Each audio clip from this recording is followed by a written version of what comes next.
শিশুদের জন্য নারী ও শিশু মন্ত্রণালয় গঠন করেছিলেন। যুবকদের জন্য যুবক তাকে এই পৃথিবী ছেড়ে শত্রুদের মোকাবেলা করে পৃথিবী ছেড়ে চলে যেতে হয়। আজকে দেখতে দেখতে ৪৪ বছর হয়ে গেছে।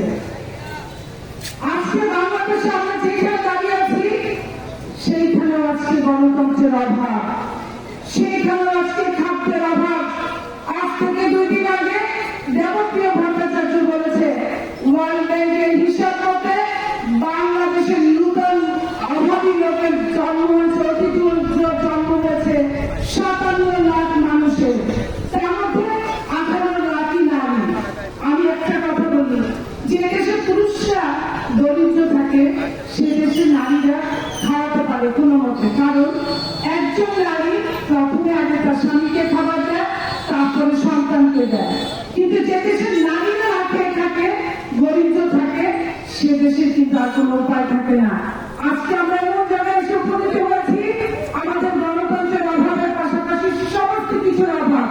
তবে এখন যেটা একটা জায়গায় আমরা স্বস্তিতে আছি, একটা স্বৈরাচার মুক্ত হয়েছে বাংলাদেশ, হাসিনা মুক্ত বাংলাদেশে আমরা কথা বলছি। এই জন্য আমরা আজকে যারা আছে এখনো তাদেরকে আমরা খামোশ বলি না। আমরা তাদেরকে বলতে চাই, আমাদের নেতা তারেক রহমানের ভাষায়, এই সরকার আমাদের সরকার, এই সরকারের ব্যর্থতা আমাদের ব্যর্থতা, এই সরকারের সফলতা আমাদের সফলতা। আমরা চাই এই সরকার সফল হোক, তারপরেও যদি এই সরকার সফল না হয় সেটার দায় আমাদের না। এবং সত্য ২ দিন আগে যারা তারেক রহমান বলেছেন দিল্লি নয়, দিল্লি নয়, অথবা অন্য কোনো দেশ নয়, সবার আগে বাংলাদেশ। সেই সবার আগে বাংলাদেশে ডিসেম্বরের মধ্যেই একটা নির্বাচন হতে হবে। সেই ডিসেম্বরের মধ্যেই একটা নির্বাচন যাতে হয়, এই জন্য এখনো আমরা আজকের ইন্টারিম গভর্নমেন্টকে অনুরোধ করছি, অনুনয় করছি, বিনয় করছি এবং বলতে চাচ্ছি এই কাজ আপনার না।